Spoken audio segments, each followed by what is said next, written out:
Olympics की medal tally से लेकर किसी भी डेली यूज आइटम की कंट्री ऑफ ओरिजिन लेबल तक हर कहीं आपको एक ही नाम सुनने को मिलता है, चाइना चाइना चाइना चाइना। तो क्यों ये चाइनीज डोमिनेंस हमको हर कहीं देखने को मिलती है और ऐसा हमारे देश के साथ क्यों नहीं है? यही आज पॉइंट ऑफ डिस्कशन होने वाला है कि वो कहाँ पहुंच गए और हम कहाँ रह गए आज भी। इस वीडियो के डेप्थ में जाने से पहले ना कुछ हमें क्विक कंपैरिजंस कर लेने चाहिए ताकि एक क्लियर पिक्चर सेट हो जाए कि दोनों कंट्री स्टैंड कहाँ करती हैं। सबसे पहले जीडीपी की बात कर लेते हैं। इंडियन जीडीपी सभी जानते हैं कि $5 ट्रिलियन एम कर रही है। अभी as of this moment Indian GDP जो है वो $3.9 ट्रिलियन पे है। चाइनीज जीडीपी $18.5 ट्रिलियन पे। इंडियन पर कैपिटा इनकम अगर आप पीपीपी टर्म्स में देखें तो 8,230 होती है। वहीं चाइनीज जो है ईयरली 21,000 के लगभग हो रही है। फिर उसके बाद आ जाता है वैल्यू ऑफ एक्सपोर्ट्स कि एक देश अपने यहाँ से कितने सारे गुड्स और सर्विसेज एक्सपोर्ट कर रहा है। तो उसमें इंडिया ने इस साल अराउंड $700 बिलियन के आसपास एक्सपोर्ट किया है गुड्स एंड सर्विसेज। चाइनीज सुन के आप हैरान हो जाएंगे, वो ऑलमोस्ट हमारी जीडीपी से थोड़ा सा कम है। जी हाँ, वो 3.7 ट्रिलियन का एक्सपोर्ट करते हैं। तो यहीं से आपको एक स्टार्क डिफरेंस देख के समझ में आ गया होगा कि कितना गैप बढ़ चुका है दोनों कंट्रीज के बीच में।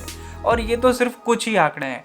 आप स्पेस में जाएं तो उनका एक स्पेस स्टेशन बन चुका है। हम अभी भी गगनयान मिशन वेट कर रहे हैं कि कब वो लॉन्च होगा। तो उन्हीं रीजंस को हम एनालाइज करते हैं एक एक करके कि क्या कारण हो सकते हैं कि हम आज इतने पीछे रह गए चाइना से। इस कहानी की शुरुआत होती है इकोनॉमिक रिफॉर्म से। जब दोनों कंट्रीज इंडिपेंडेंट हुई, दोनों कंट्रीज के इंडिपेंडेंस में कोई बहुत ज्यादा गैप नहीं था, लेकिन दोनों कंट्रीज ने इंडिपेंडेंस के बाद डिफरेंट पाथ चूज करे। जैसे इंडिया में हम सब जानते हैं कि पंडित नेहरू के अंडर हमने सोशलिज्म अडॉप्ट किया। ऑन द कॉन्ट्ररी चाइनीज ने माओ जेडोंग के अंदर कम्युनिज्म अडॉप्ट किया। अब सोशलिज्म और कम्युनिज्म ये एक ही फैमिली के कुछ चीजें हैं। सोशलिज्म में जो स्टेट है उसकी प्रेजेंस मेजर होती है, लेकिन प्राइवेट सेक्टर भी वहाँ प्रेजेंस होता है माइनरली। कम्युनिज्म में उल्टा है, वहाँ पे पूरी प्रेजेंस और कंट्रोल सिर्फ स्टेट का ही होता है, जो चाइना ने मॉडल अडॉप्ट किया। तो माओ जेडोंग जब आया उसने पूरा चाइना को एक कम्युनिस्ट चाइना बना दिया। अब इसके पीछे भी बहुत सारी स्टोरीज हैं कि चाइना कौन सा है, ताइवान चाइना है या चाइना चाइना है। That's a very complicated history. तो माओ जेडोंग के अंडर बहुत सारी एग्रेसिव इकोनॉमिक पॉलिसीज परस्यू की गई, जैसे the great leap forward, cultural revolution. अब इन सब के पीछे मेन ऑब्जेक्टिव यही था कि हर चीज को कम्यून के फॉर्म में अरेंज करना है और कलेक्टिवाइजेशन पे फोकस करना है। ये सब हाफ बेक्ड आइडियाज थे। तो चूंकि ये हाफ बेक्ड आइडियाज थे तो ये दे वर मेंट टू फेल, और यही हुआ, वो फेल हो गए। तो चाइना की जो शुरू की इकोनॉमिक स्ट्रगल्स थी वो बहुत हाई थी। बहुत सारे एक्सपेरिमेंट्स हुए लेकिन बहुत फेलियर्स हुए बड़े लेवल पे। इवेंचुअली लेकिन उनको लेट 1970s में एक बहुत ही फोर्थ लुकिंग लीडर मिला,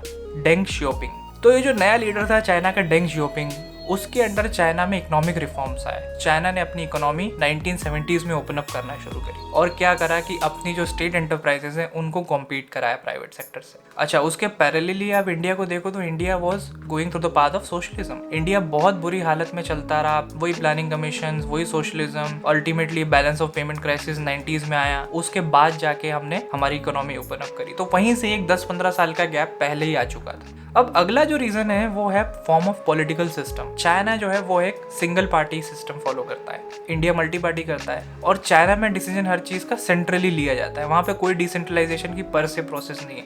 इंडिया ऑन द कॉन्ट्ररी एक वाइब्रेंट डेमोक्रेसी है, तो यहाँ पे इंक्लूसिविटी, नेगोशिएशंस, डिबेट्स, जो कि बहुत सारी चीजें सही अच्छी हैं एक हेल्दी डेमोक्रेसी के लिए। लेकिन होता क्या है ना कि चूंकि चाइना में एक सिंगल पार्टी है तो वहां पे डिसीजन मेकिंग बहुत स्विफ्ट होती है और उनके एक लॉन्ग टर्म प्लान सेट हैं। चूंकि पार्टी एक ही है, लीडर्स चेंज होते रहेंगे, तो लॉन्ग टर्म प्लान चाइना में बहुत फिक्स रहते हैं। 15 साल का प्लान, 20 साल का प्लान, दे हैव विजन्स, और वही विजन्स को फॉलो करते हुए आए। आज जहाँ वो खड़े हैं वो उन विजन्स की वजह से। हमारे यहाँ क्या होता है, आज कोई गवर्नमेंट है, कल कोई पता नहीं, कोई दूसरी आएगी, फिर कोलिशंस आ जाएंगे। तो पॉलिटिकल अनस्टेबिलिटी डेमोक्रेसी में बहुत ज़्यादा होती है, जो हमारी कंट्री में है। ऑन द कॉन्ट्ररी चाइना में एक बहुत ही स्टेबल पॉलिटिकल सिस्टम है। ऑल्दो उसमें बहुत सारी नुक्स एंड प्रॉब्लम्स हैं, बट डिसीजन मेकिंग में वो बहुत स्विफ्ट है। इकोनॉमिक रिफॉर्म्स भी इंट्रोड्यूस हो गए, पॉलिटिकल सिस्टम भी आ गया, लेकिन आपकी इकोनॉमी की फाउंडेशंस कैसी है उसमें भी दोनों कंट्रीज में बहुत डिफरेंस है। चाइना की जो इकोनॉमी की फाउंडेशंस हैं उसमें मैन्युफैक्चरिंग एक बहुत मेजर रोल प्ले करती है। ऑन द कॉन्ट्ररी इंडिया में जो है वो मैन्युफैक्चरिंग उस तरह से टेक ऑफ नहीं कर पाई। बहुत सारे एफर्ट्स लगाए हमारे प्राइम मिनिस्टर ने, जैसे कि मेक इन इंडिया आपने सुना होगा, आत्मनिर्भर भारत, PLI स्कीम,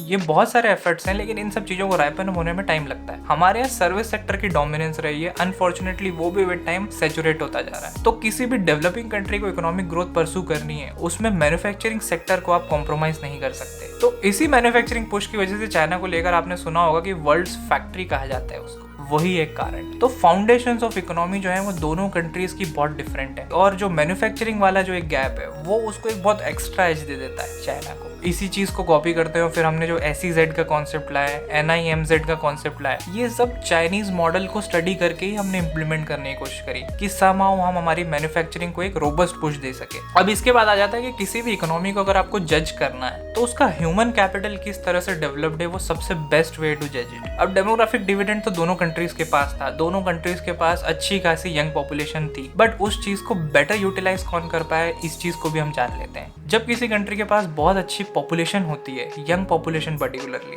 उस पॉपुलेशन को आप अच्छे से यूज कर सकते हो। अगर आप उस चीज को यूज नहीं करोगे तो वो आपके ऊपर एक लायबिलिटी बन जाएगी विद टाइम। तो उस चीज को यूज करने के लिए आपको उनको प्रॉपर एजुकेशन, हेल्थ केयर देना होती है ताकि वो एक ह्यूमन रिसोर्स बन सके। तो चाइना ने अपने डेमोग्राफिक डिविडेंड को अच्छे से यूज करके उसमें प्रॉपर इन्वेस्टमेंट्स किए, उसने अपने हेल्थ केयर और एजुकेशन सेक्टर में बहुत ज्यादा पंप दिया, और यही रीजन है कि आप देखते हो तो चाइना में आज की डेट में काफी डिसेंट हेल्थ केयर सिस्टम है, एजुकेशन भी वहाँ की हमसे बेटर परफॉर्म कर रही है, और सबसे इम्पॉर्टेंट बात तो ये है कि वहाँ पे जो स्किल डेवलपमेंट पे फोकस है वो हमारे यहाँ नहीं है अनफॉर्चुनेटली। हमारे यहाँ आज भी एजुकेशन बुकिश नॉलेज पे ज़्यादा बेस्ड है। तो ये सब रीजंस की वजह से उनका जो ह्यूमन रिसोर्स कैपिटल है वो ज़्यादा well catered and developed as compare to us. तो अभी तक हमने डिस्कस कर लिया कि कंट्रीज ने कैसे इकोनॉमिक रिफॉर्म्स लिए, फिर उनके बाद उनकी ट्रेजेक्ट्रीज क्या रही, क्या क्या form of system, political system उन कंट्रीज में रहे, और अल्टीमेटली अब तो दोनों कंट्रीज की इकोनॉमी ओपन अप हो गई है।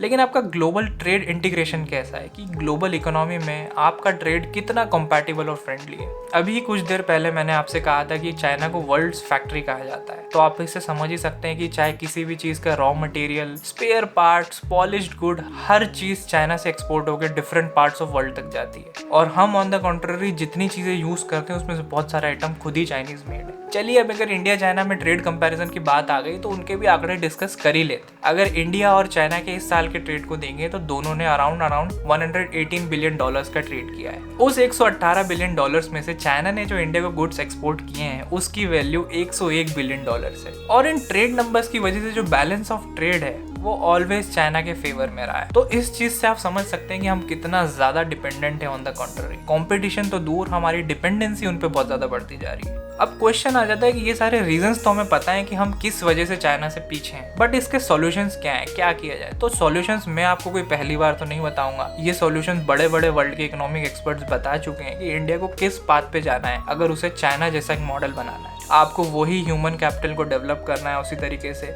इंफ्रास्ट्रक्चर को रोबस्ट पुश देना है उसकी क्वालिटी और क्वांटिटी में, आपको बिजनेस फ्रेंडली एनवायरनमेंट चाहिए, टैक्स रिजीम को आपको बिजनेस फ्रेंडली करना है। ये सारी चीजें तो बड़े बड़े एक्सपर्ट्स कई सालों पहले बता चुके हैं, लेकिन आज तक प्रॉब्लम ये है कि ये सारे सॉल्यूशंस को कोई गवर्नमेंट इंप्लीमेंट नहीं कर पाई क्योंकि किसी की पॉलिटिकल विल ही इस तरह की नहीं रही। और ये जो कंपैरिजन हमने किया ये आपस में हमने दो कंट्रीज का किया, इंडिया और चाइना। लेकिन चाइना की अगर आप स्टैंड अलोन स्टैंडिंग देखो आजकल ग्लोबली तो वो बहुत नेक्स्ट लेवल जा चुकी है। New silk route, naval dominance, rare earth mineral policy, मतलब हर कहीं वो इन्वॉल्व होता जा रहा है। तो ये इंडिया वर्सेस चाइना हमने जो अभी डिस्कस किया, आपको क्या लगता है कि इंडिया क्यों नहीं पहुंच पा रहा है और क्या करना पड़ेगा हमको उस चाइना को बीट करने के? आपको जो लगता है, आपकी ओपिनियन, एडवाइजेस आप कमेंट बॉक्स में लिख सकते हैं। क्या पता कुछ फ्रूटफुल वे आउट निकले इस चीज़ का। तो आपको वीडियो अच्छी लगी हो तो वीडियो को लाइक करें, चैनल को सब्सक्राइब करें और थॉटफुल फैक्ट्री के साथ बने रहें दोस्तों। हम बहुत ही अच्छे वीडियोज़ के साथ आते रहेंगे। तब तक के लिए गुड बाय।